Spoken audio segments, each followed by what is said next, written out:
Hello, good afternoon, FIBCom students. Hello, Good afternoon, ma'am. good afternoon. Let's start. Good afternoon, ma'am. Good afternoon. Okay so आज अभी हम EVS start कर रहे हैं। EVS का second semester का first chapter that write down the first of all syllabus write down the syllabus of second semester EVS title return title written first number 1 unit number 1 solid waste management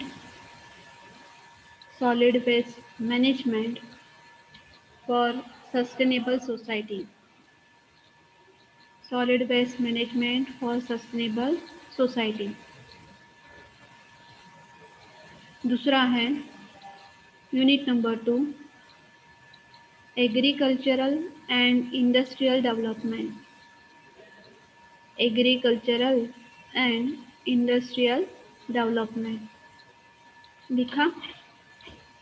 लिखा आपने unit number 3 tourism and environment and last वाला unit number 4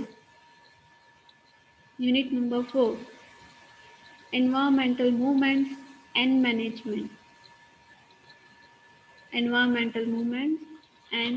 management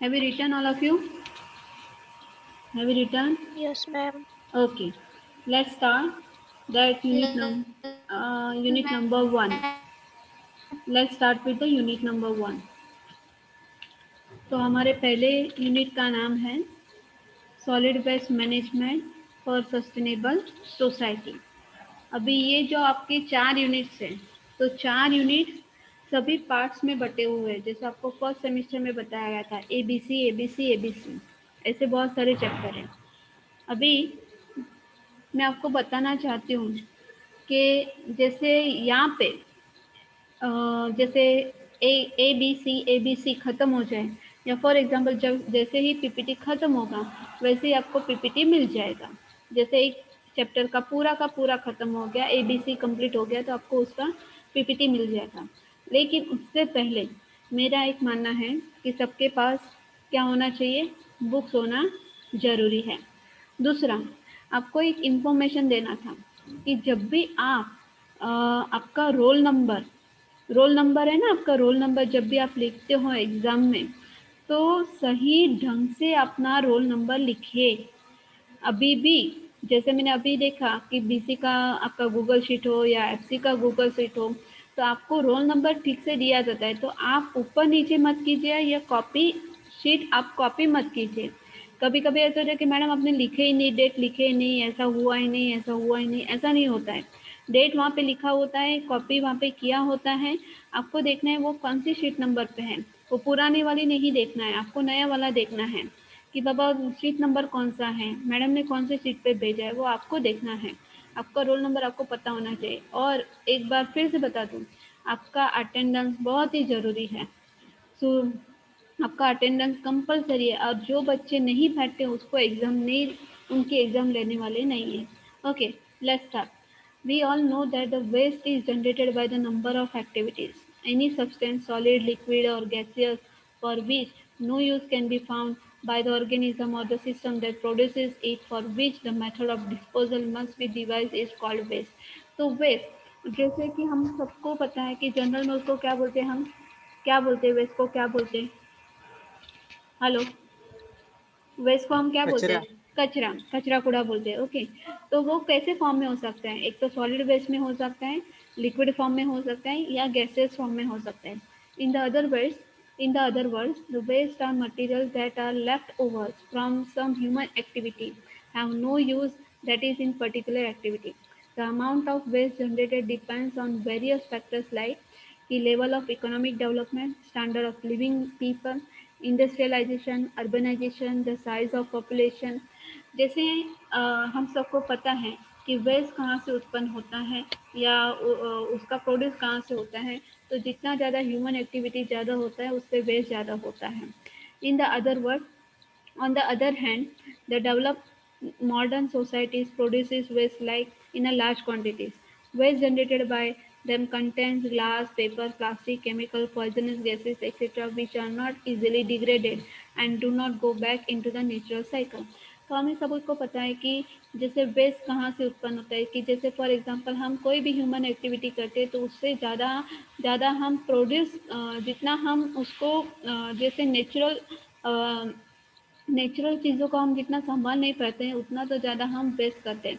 कि कोई भी for example हमारे day to day life में ऐसा कोई भी चीज़ नहीं है कि जिससे हम कोई भी वेस्ट उत्पन्न ना करते हो, वेस्ट पैदा ना करते हो। कि फॉर एग्जांपल आपको वेपर्स खाने का आदत है या हैबिट है, आप कुछ भी खा रहे हो, तो हम चलते चलते हम देखते हैं कि टूरिस्ट, अभी तो आपको ज़्यादातर दापोली में टूरिस्ट ज़्यादा दिखाई देते होंगे, दिखाई देते हैं ना।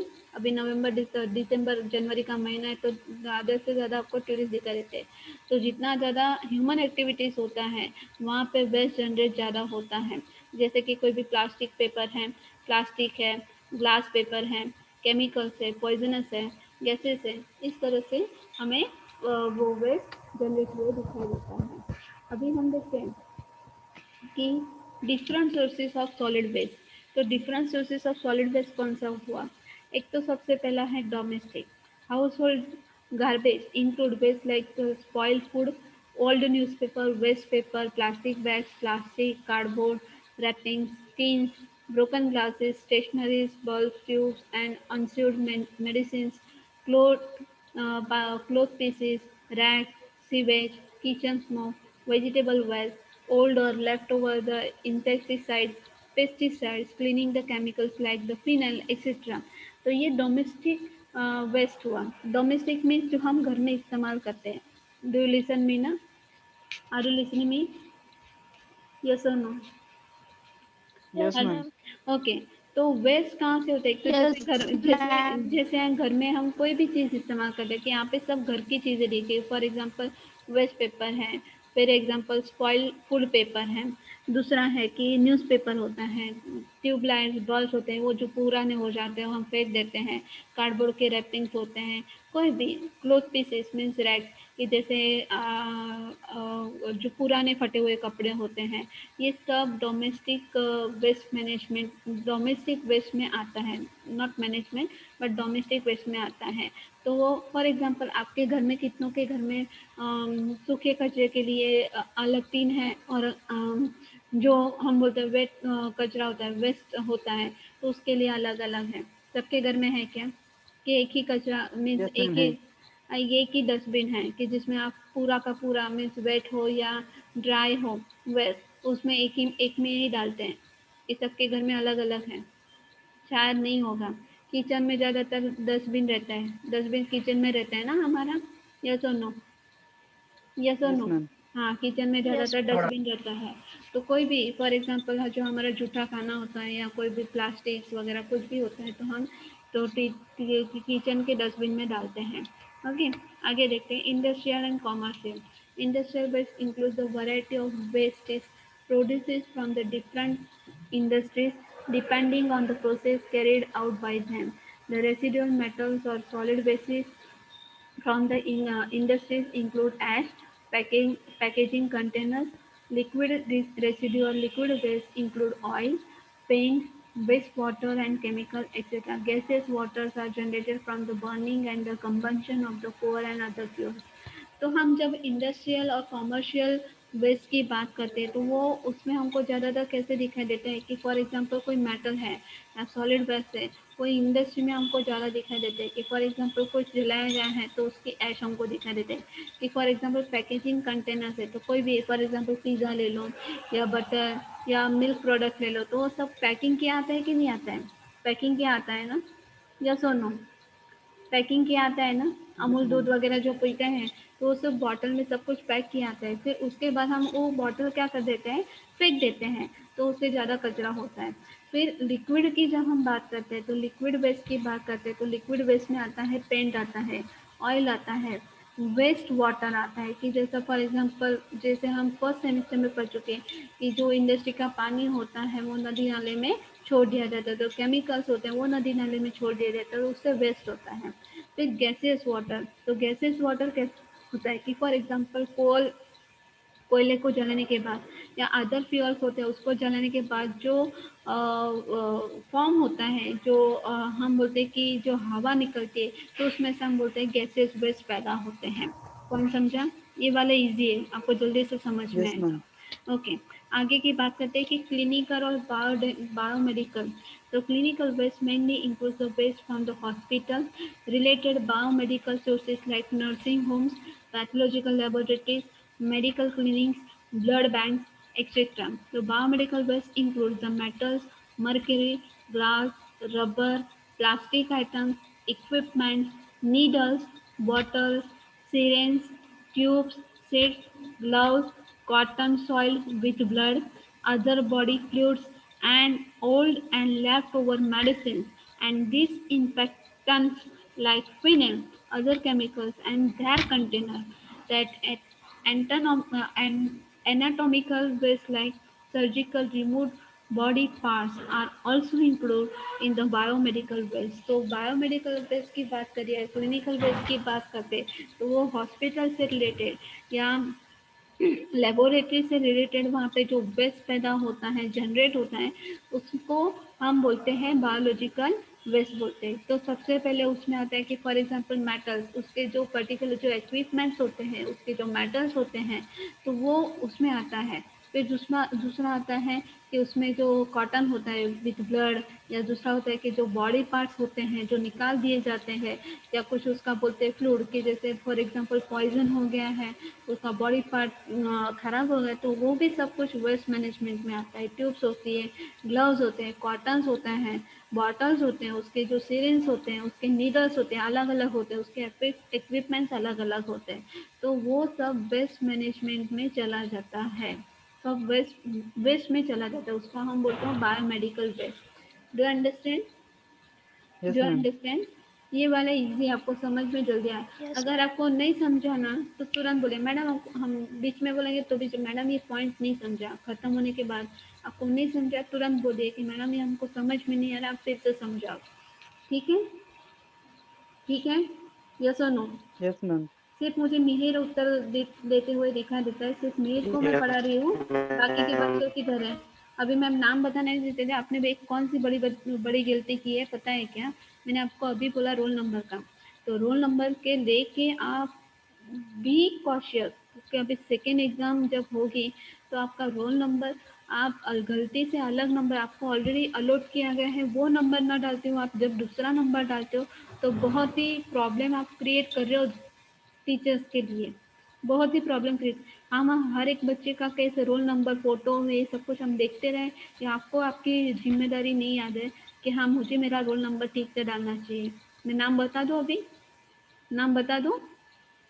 उस बच्चे का नाम बता दूँ? उसके पूरा का पूरा रोल नंबर गलत डाला है, बता दूँ क्या? चलेगा? हेलो? हेलो? Yes ma'am. उस बच्चे का नाम बता दूँ क्या, रोल नंबर जिसने गलत डाला है, जिसकी वजह से हमको प्रॉब्लम हुई है, बता दूँ क्या? नहीं ना? अपना अपना रोल नंबर मैं उसको मैसेज करने वाली हूँ कि अपना अपना रोल नंबर ठीक से डाला करो। ओके, जो नेक्स्ट पॉइंट है एग्रीकल्चर। तो आपके हिसाब से एग्रीकल्चर में कौन से वेस्ट पैदा होते हैं? कौन सा वेस्ट पैदा होता है, बता दीजिए मुझे। हमारे यहाँ पे बहुत बड़ा एग्रीकल्चर है ना? हमारे दापोली में एग्रीकल्चर है कि नहीं? Agriculture yes ma'am. सेक्टर है, तो आपके हिसाब से वहाँ पे कौन सा वेस्ट जनरेट होता है ज़्यादा? आपके हिसाब से वहाँ वो पे कौन सा वेस्ट ज़्यादा उत्पन्न होता है? वो खराब हुए पौधे, उनकी लीव्स, सब उनकी पत्तियां जो होती है वो सब। जो भी पेड़ पत्तियाँ होती है, ये सूखे हुए पतझड़ होते हैं, या हम बोलते एनिमल डंक होता है, ये सब वेस्ट में आता है एग्रीकल्चर वेस्ट में। अभी हम देखते हैं यहाँ पे agriculture residue includes the variety of plants produce like stocks, dried grass, dried and wet leaves, husk, etc. The farmer does not consider the biomass as a waste as the farmer reuses most of it in many different ways.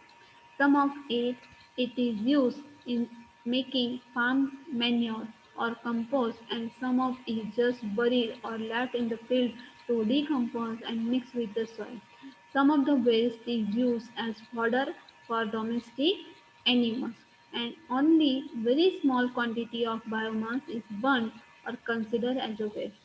तो ज़्यादातर हमको पता है कि जब हम agriculture की बात करते हैं तो स्टॉक होते हैं, ड्राइड ग्रास होता है, सूखा हुआ घास होता है, या पत्तियाँ होते हैं, या पेड़ पौधे होते हैं, तो वो हस्क हो या हम बोलते हैं कि कुछ भी हो, तो वो वेस्ट उसको वेस्ट में कंसिडर किया जाता है। शायद आपने देखा होगा कि जब मार्च का महीना आता है, मार्च अप्रैल आता है, तो आपने कुछ खेतों में जलाते हुए देखा होगा। खेतों में कुछ यस जलाया हुआ है, वहाँ पे बर्निंग हो रहा है, ऐसा कुछ देखा है? हाँ, यस मैम। हाँ, वो क्या होता है कि वो वेस्ट मैनेजमेंट होता है। फॉर एग्जांपल, ओके, कि जैसे फॉर एग्जांपल कुछ जो लकड़ियाँ होती है, अगर वो सूखी हुई लकड़ियाँ हैं, तो जो हम बोलते हैं कि जो फार्मर्स वगैरह होते हैं, उनके घर में चूल्हे वगैरह होते हैं, तो चूल्हों में जलाने के लिए वो इस्तेमाल करते हैं। पर कुछ लकड़ियाँ ऐसी होती हैं कि जो वो जलाने के जलती नहीं है, तो उसको फिर क्या कर देते हैं, उसको क्या कर देते हैं, वेस्ट में लगा देते हैं। कुछ ऐसे होते हैं कि फॉर एग्जांपल जैसे हम बोलते हैं ना कि काऊ डंप होता है, तो काऊ डंक होता है, उसको भी जलाने के लिए इस्तेमाल करते हैं। ओके, तो ये जो होता है कुछ जो वेस्ट होता है जो जलाने के लिए काम आता है, और कुछ को हम बोलते हैं कि कुछ जलाने के बाद भी वो डिकम्पोज नहीं होता है। ओके, पर जब हम इस्तेमाल करते हैं, शायद आपको पता नहीं होगा कि फॉर एग्जांपल जैसे मैंने यहाँ पे देखा है कि जैसे हारने मुरुड बीच पे, कि फॉर एग्जांपल जो ड्राई फिश होती है ना, ड्राई फिश का जो वेस्ट होता है ना, जैसे सुकी मच्छी हम बोलते हैं मराठी में, आपण मराठीत त्याला सुकी मच्छी म्हणतो, पण त्याच्यातले जे आपण म्हणतात त्याच्यातली काही असेल, उरलेलं असेल, मग ते खत म्हणून वापरलं जातं। आलं लक्षात? हॅलो? Yes ma'am. खत म्हणून ते वापरला जातो। सो यहाँ पे ऐसे उसको शायद डिकम्पोज किया जाता है, या फिर उसके लिए कुछ ऐसे जो वेस्ट होते हैं जो उसको डोमेस्टिक एनिमल्स के लिए फॉडर के लिए इस्तेमाल किया जाता है। तो इस तरह का वेस्ट होता है। आगे का पॉइंट देखते हैं। Farmers use the chemical fertilizers and pesticides to protect the crops from the insect and pests.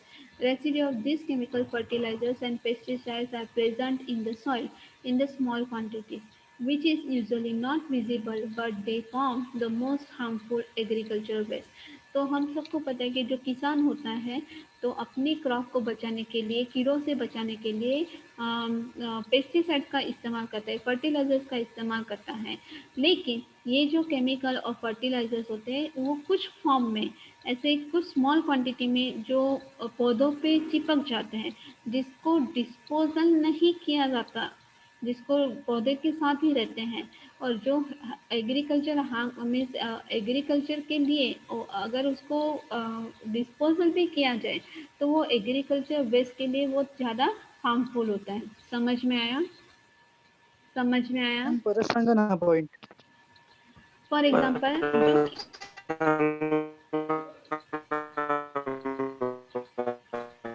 Example जो जो किसान होते हैं, ये हम सबको पता है कि किसान होते हैं वो पेस्टिसाइड और फर्टिलाइजर इस्तेमाल करते हैं क्रॉप को बचाने के लिए, बरोबर है? कीड़ों से क्रॉप को यस बचाने मैम। के लिए उस पर पेस्टिसाइड का इस्तेमाल करते हैं। पर उसमें से जो हम बोलते हैं ना कि कुछ गुणवत्ता में या कुछ मात्रा में वो पौधों पे चिपक जाते हैं। जो कुछ पेस्टिसाइड्स होते हैं या फर्टिलाइजर्स होते हैं, वो पौधों से चिपके हुए रहते हैं, जिसको डिस्पोजल किया तो भी वो एग्रीकल्चर सेक्टर के लिए हार्मफुल होगा। ना ही उसको डिस्पोजल कर सकते, अगर वो ह्यूमन बॉडी में गया तो भी प्रॉब्लम क्रिएट करेगा, अगर उसको जला दिया गया, उसको डिकम्पोज किया गया, तो भी प्रॉब्लम क्रिएट करेगा। आगे लक्षात? अभी यस समझ मैम। में आया? ओके, आगे देखते हैं एनिमल।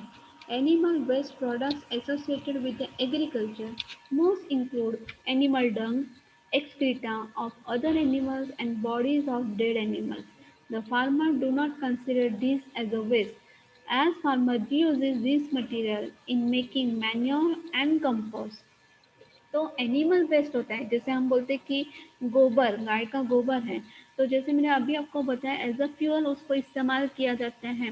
ओके, फॉर एग्जांपल कुछ एनिमल की डेड बॉडी होती है तो फार्मर उसको वेस्ट की तरह से नहीं देखते, किसान उसको वेस्ट की तरह से नहीं देखते हैं, लेकिन जो किसान होता है इसी मटेरियल को मैन्योर या कंपोज करने की कोशिश करता है, उसको दोबारा इस्तेमाल करने की कोशिश करता है। फॉर एग्जांपल डेड एनिमल्स है, तो डेड एनिमल्स के जो बॉडी पार्ट्स में से आपको पता होगा कि जो हाथी के दांत हो गए, अगर हाथी मर गए हैं तो हाथी के जो दांत होते हैं उसमें से ऑर्नामेंट्स बनाया जाता है। समझ में आ रहे हैं कि फॉर एग्जांपल यस जो मैम। ऊपर की उनकी जो चमड़ी होती है, एनिमल के ऊपर की जो चमड़ी होती है उसको जूतों में इस्तेमाल किया जाता है। कि फॉर एग्जांपल हम जो लेदर बेल्ट इस्तेमाल करते हैं, लेदर इस्तेमाल करते हैं, तो फॉर एग्जांपल वो क्रोकोडाइल की जो ऊपर की जो स्किन होती है तो उसमें से बनाया जाता है। तो इस तरह से उसको कंपोस्ट किया जाता है, मैन्योर बनाया जाता है। समझा? समझा? Yes ma'am. ओके, आगे का पॉइंट देखते हैं, nuclear. The waste product of the nuclear power plant include radioactive minerals and metal. Almost the care has to be taken for the disposal. Some countries have been dumping the large quantities of radioactive waste generated while testing nuclear weapons in Pacific Ocean. This has caused irreparable damage to the marine life.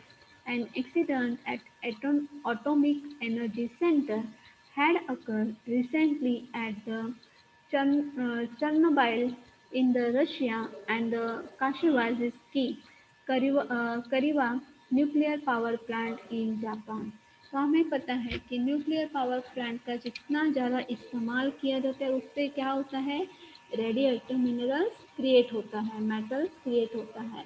और metals उसमें जितना radio active minerals होता है वो कब कहाँ पे छोड़ा जाता है, ओशंस में छोड़ा जाता है। जैसे हमको पता है, जैसे हम फर्स्ट सेमिस्टर में पढ़ चुके हैं कि जो बड़े बड़े शिप का जो हम बोलते हैं कि फॉर एग्जांपल ऑयल उसमें मिक्स होता है शिफ्टिंग करने के लिए, वेपन जब इस्तेमाल किया जाता है, लड़ाई लड़ाई होती है कि फॉर एग्जांपल जैसे समुद्र की जो लड़ाई होती है वहाँ पे जो वेपन्स इस्तेमाल किए जाते हैं वो सब कुछ क्या होता है, मरीन लाइफ में मिक्सअप होता है। यहाँ पे आपको दो एग्जांपल दिए गए, एक रशिया का जो ज़्यादा से ज़्यादा हम बोलते हैं कि रेडियो एक्टिव या न्यूक्लियर पावर इस्तेमाल होने की वजह से क्या नुकसान होता है वो नहीं बताया गया है, लेकिन आपको दो रिसेंट एग्जाम्पल यहाँ पे दिए गए हैं। समझा? यस समझा? मैम। ओके, आगे हम देखते हैं मिनरल।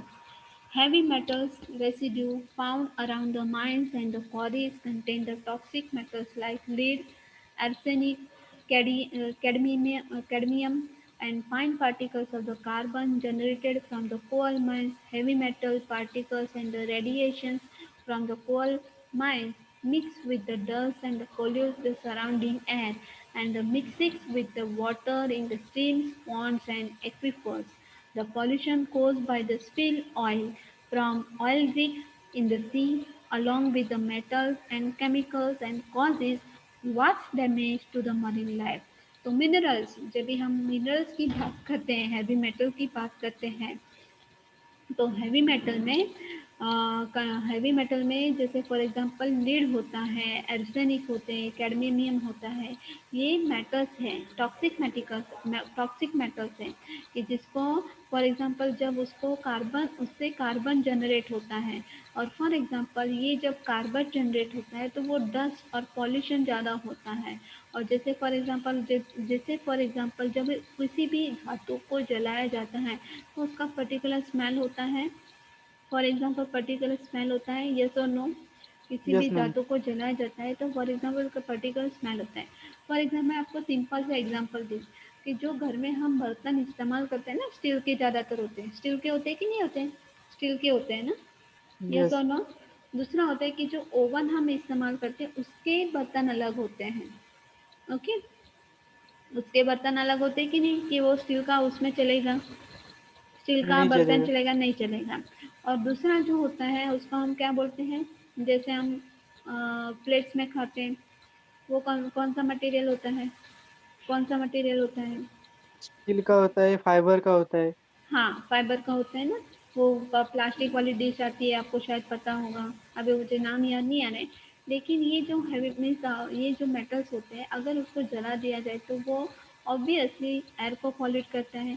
अगर उसको पानी में छोड़ा दे, जैसे हमने यहाँ पे देखा कि स्टीम में, पॉन्ड्स में, एक्वीफर्स में उसको छोड़ा जाए, पानी के साथ मिक्स कर दिया जाए, तो मरीन लाइफ को भी नुकसान होता है। कि for example pollution cause by the spill oil, कि जैसे शिप में ऑयल को जब एक जगह से दूसरी जगह उसको हलाया जाता है या उसको निकाला जाता है, तो वो ऑयल जब उसके साथ पानी के साथ मिक्स होता है, तो उसमें सबसे ज़्यादा वो मेटल्स और केमिकल्स उसमें मिक्स होते हैं, जिससे मरीन लाइफ को डैमेज होता है। तो ये आपका पहला क्वेश्चन रहा। What are the different sources of waste, ये मोस्ट इम्पॉर्टेंट क्वेश्चन है। Okay, what are the yes ma'am. Different sources of the waste. आपको इस पे नोट लिखना है और क्लासरूम पे भेजना है। शायद मैंने आपको क्लासरूम क्रिएट किया था ना, यस मैम। क्लासरूम क्रिएट किया था, उस पे भेजना है। What are the different sources of waste, ये आपको लिख के भेजना है। ओके, दूसरा है, अभी न्यू क्वेश्चन देखते हैं। वो देखिए, आपको ठीक से दिखा देता हूँ। Classification of waste on the yes ma'am. Basis of its nature. तो देखिए, जैसे पहली बार हमने पढ़ा, तो क्लास फॉर्म में क्लासिफिकेशन ऑफ वेस्ट, वेस्ट कितने फॉर्म में होता है? मेन 3 फॉर्म में होता है, सॉलिड, लिक्विड एंड गैसियस। समझ में आ रहा है? सॉलिड, लिक्विड एंड गैसियस, तो इस 3 फॉर्म में होता है।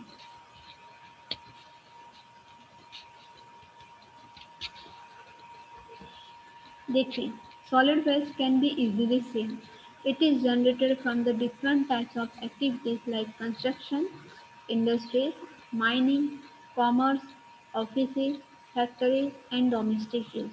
कि जो सॉलिड वेस्ट होता है उसको हम इजीली डिफाइन कर सकते हैं। तो एक तो सबसे पहले इंडस्ट्री में जो सॉलिड वेस्ट होता है वो, दूसरा है कहीं पे कंस्ट्रक्शन वर्क चल रहा है वो, तीसरा है माइनिंग है, वहाँ पे भी होता है, चौथा है कॉमर्स मीन्स जो हम इस्तेमाल करते हैं, फिर ऑफिस में होता है, फैक्ट्रीज में होता है, डोमेस्टिक मीन्स जो हम घर पे इस्तेमाल करते हैं। Similarly, all these sources generate liquid and gaseous waste in various quantities. In our homes, we find all these 3 types of, that is solid, liquid and gaseous type of waste material. Solid waste consists ash from the burning fuel and the garbage etc. तो solid में जो हम देख सकते हैं कि solid में भी ये हम बोलते हैं कि 3 टाइप के, लिक्विड और गैसेस, इस टाइप के जो वेस्ट मटेरियल होते हैं वो हम हमारे घर पे ही देखते हैं। तो जैसे फॉर एग्जांपल सॉलिड वेस्ट में जो राख होती है, कि जो कोयले को जलाने के बाद जो राख उत्पन्न होती है उसका हमको वेस्ट दिखाई देता है। समझ में आ रहा है? समझ में आ रहा यस है? मैम। दूसरा है gaseous waste. Gaseous waste include poisonous gases from the industry. तो इंडस्ट्री में जो केमिकल्स इस्तेमाल किया जाता है या जो हम बोलते हैं कि कुछ जो बनाया जाता है उसमें से जो गैस पैदा होता है, तो उसको हम बोलते हैं गैसियस वेस्ट बोलते हैं। कि फॉर एग्जांपल शायद फॉर एग्जांपल कोई भी डेयरी प्रोडक्ट, कि जब डेयरी प्रोडक्ट बनाया जाता है, अगर उसके पिछले भाग में जहाँ पे उसका वेस्ट हो, तो आप वहाँ पे जाके खड़े रह जाइए, तो आपको बिल्कुल भी वहाँ का स्मेल बिल्कुल भी अच्छा नहीं लगेगा, क्योंकि उसमें से गैसियस या वेस्ट वहाँ से उत्पन्न हो रहा है। तीसरा है liquid waste. The liquid waste consist of the sewage water from the domestic and the industrial activities. Another way of classification of the waste can be found either in the dry or the wet form. तो liquid means जो हम बोलते हैं कि liquid form में होता है उसको हम लिक्विड वेस्ट बोलते हैं। तो लिक्विड फॉर्म में हमें ज़्यादातर वेस्ट कहाँ पे दिखाई देता है? सीवेज सिस्टम में दिखाई देता है, या डोमेस्टिक या इंडस्ट्रियल एक्टिविटीज़ में दिखाई देता है। फॉर एग्जांपल हमारे घर में जो हम मेडिसिन की जो बोतलें होती हैं, तो ज़्यादातर वो इस्तेमाल की होती हैं या ऐसे ही कभी कभी एक्सपायरी डेट हो जाती है, कभी कभी हमारा ध्यान नहीं रहता कि हाँ ये तो दवाई हमारे घर पे थी, लेकिन हमने दूसरी बोतल ला के रख दी, तो फिर क्या करते हैं, हम वो बोतल वैसे की वैसे ही फेंक देते हैं ना। वो बोतल यस हम क्या मैम। करते हैं, वैसे की वैसे ही फेंक देते हैं। मीन्स वो लिक्विड भी है लिक्विड है, हम वो उसको बोलते हैं कि ड्राई और वेट, तो उसमें जो कचरा होगा उसमें हम डाल देंगे, मीन्स ज़्यादातर हम उसको हम बोलते हैं कि वेट, तो वो वेट वेस्ट में चला जाता है। आगे का बात करते हैं classification of waste on the basis of moisture. अभी जो हमने देखा वो नेचर के हिसाब से देखा, अभी जो हम देखने वाले हैं वो मॉइस्चर के हिसाब से देखने वाले हैं। यहाँ पे देखिए उसमें दो टाइप हैं, wet waste and dry waste. ये आपको याद रखना है, नहीं तो कंफ्यूज हो जाओगे। समझे? Do you understand? जब यस हम ma'am. Classification of waste nature की बात Yes, करते ma'am. हैं तो वो तीन फॉर्म में आता है। कौन से फॉर्म में आता है? Solid, liquid and solid, gaseous. Liquid, and gases. Gaseous, okay.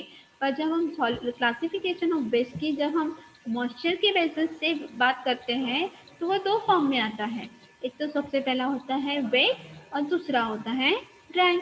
अब वेट वेस्ट की बात करते हैं तो वेट वेस्ट कौन सा हुआ? It includes fruits, peels, vegetable peels, left over the food etcetera. कि जैसे हमारे घर में हम रोज ही इस्तेमाल करते हैं कि फॉर एग्जाम्पल जो फ्रूट्स हम खाते हैं, ओके, पर उसके जो ऊपर के जो पील होते हैं ना, उसके त्याला आपण मराठीत म्हणतो साल, ते साल आपण काय करतो? टाकून देतो की नाही? टाकून देतो ना? फ्रुट्स टाकून देतो. खातो, साल आपण टाकून देतो, त्याचा जास्त आपण वापर करत नाही, ओके। दूसरा होता है वेजिटेबल पील्स, कि जो वेजिटेबल्स हम साफ करते हैं, फॉर एग्जांपल अभी ठंडी तो आ रही है तो ठंडी में ज़्यादा वेजिटेबल्स मिलते हैं, पर उसके जो पील्स होते हैं वो हम भाजी का जो बोलते हैं ना कचरा, हम ऐसे ही काउ मीन्स गाय को या हम बोलते हैं कि डोमेस्टिक एनिमल्स को दे देते हैं, फिर ज़्यादातर हम कचरे में डाल देते हैं, तो उसको हम बोलते हैं वेट वेस्ट। और ड्राई वेस्ट में क्या आता है? It includes the paper, glass, plastic. तो ड्राई वेस्ट में कौन सा हुआ? पेपर, ग्लास और प्लास्टिक। और वेट वेस्ट में कौन सा Plastic. हुआ? Fruits, fruits pills, vegetable, vegetable pills, vegetables हुआ, वेजिटेबल पिल्स, तो जो हम कचरे के बाद उसमें डाल देते हैं, ओके। आगे क्या बात करते हैं? Classification of waste on the basis of its harmful nature. तो हार्मफुल नेचर के बेस पे हम जब उसकी बात करें तो वो दो पार्ट में बताया गया है, और वो कौन सा है? एक तो सबसे पहले है हैजार्ड एंड नॉन हैजार्ड, और नॉन हैजार्ड भी तीन पार्ट में बटा हुआ है, biodegradable, non degradable and non biodegradable. तो अभी सबसे पहले हम बात करते हैं hazardous waste. Hazardous waste are those waste that could be highly toxic and harmful to the humans, animals, and plants. These wastes are highly inflammable, corrosive, or explosive, and react when exposed to certain things like gases. Genetic disorders are caused by some of these wastes.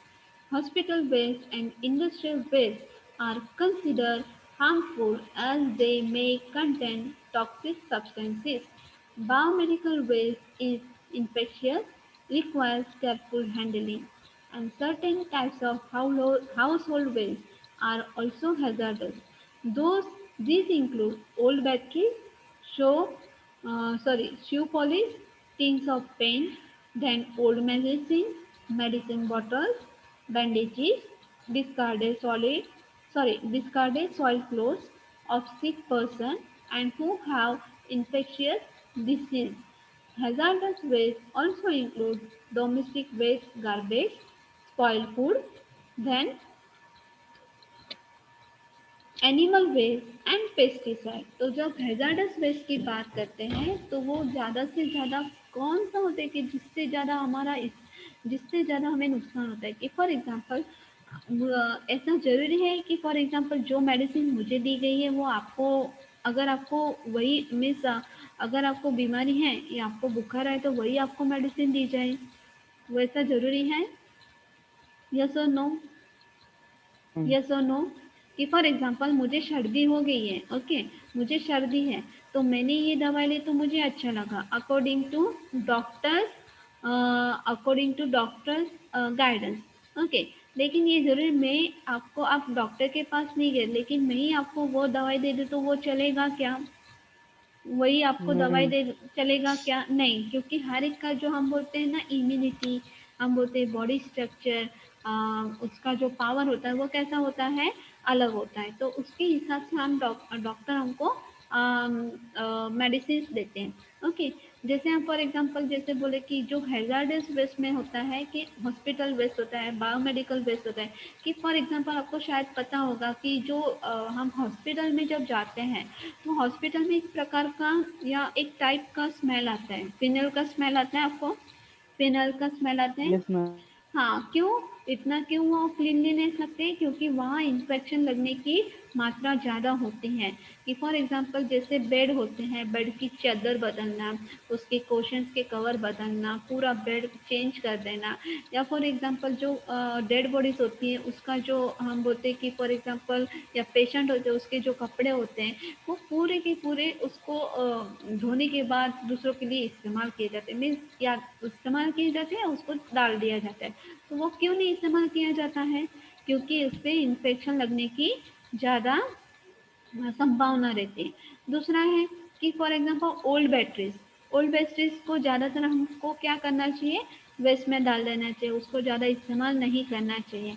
फिर होता है shoe polish, कि जैसे हमको ऐसा लगता है कि अब इससे क्या होगा, नहीं, लेकिन ये भी हैजार्डस है। ओके, दूसरा है टिन्स ऑफ पेंट। आपको पता होगा जो पेंट के जो डब्बे हमारे घर में रहते हैं, कुछ महीनों के बाद कभी वो सूख जाते हैं, या उसको हम बोलते हैं कि उसमें से उसको जब उसका टीन ओपन करते हैं, उसका ढक्कन निकालते हैं, तो एक डेफिनेटली उसका स्मेल आता है कि नहीं आता है, आता है ना। ओल्ड मेडिसिन होती यस है तो मैम। उसको हम डाल देते हैं। Yes ma'am. सो बैंडेजेस वगैरह होते हैं वो भी हम डाल देते हैं। ज़्यादा से ज़्यादा जो पुरानी चीज़ें हैं जिसको हम बोलते हैं कि उसका ऑलरेडी एक्सपायर हो चुका है, उसको हम ज़्यादा इस्तेमाल नहीं किया जा सकता। समझ में आ रहा है, समझ में आ रहा है। Yes ma'am. Okay, yes. दूसरा है देखिए नॉन हैजार्ड वेस्ट। अभी नॉन हैजार्डस वेस्ट कौन सा है, तो non hazardous waste are municipal and household waste obtained from the street sweeping, construction work and demolition of buildings। कि जैसे फॉर एग्जांपल जैसे कचरे वाले आते हैं हमारे यहाँ पे, ओके, तो जो स्वीपर्स आते हैं वो कचरा निकालते हैं, तो पूरा गांव का कचरा हो तो उसको हम बोलते हैं नॉन हैजार्डस वेस्ट। वेस्ट तो है लेकिन वो नॉन हैजार्डस है। दूसरा है कि बिल्डिंग कंस्ट्रक्शन हो रहा है, वहाँ पे भी जो वेस्ट जनरेट होता है तो उसको हम बोलते हैं नॉन हैजार्डस। और दूसरा होता है कि डेमोलिशन ऑफ बिल्डिंग्स पे जो बिल्डिंग गिर जाती है, कि फॉर एग्जांपल भूकंप आया है या कोई नेचुरल कैलेमिटीज आई हैं जिससे पूरा का पूरा बिल्डिंग ये वेस्ट हो गया है, डैमेज हो गया है, तो वो उसका जो वेस्ट होता है उसको हम नॉन हैजार्डस वेस्ट में इंक्लूड किया जाता है। आगे देखते हैं कि hazardous waste may further classified into two forms, biodegradable and non-degradable। समझ में आ रहा है, do you understand all of you? Hello, hello, yes ma'am. समझ में आ रहा यस मैम। है। और दूसरी बात, ठीक है, अभी हम यहाँ पे रुकते हैं, कल मैं कंटिन्यू करती हूँ, क्योंकि अभी मुझे ऐसा लगता है कि यहाँ पे अभी सुबह 20, 40, 50 बजे से अभी मुझे सिर्फ 22 बजे दिख रहे हैं, या आप ही सोचिए। ओके, फिर आपके प्रॉब्लम्स आप खुद क्रिएट करते हैं। ठीक है, यहाँ पे रुकते हैं।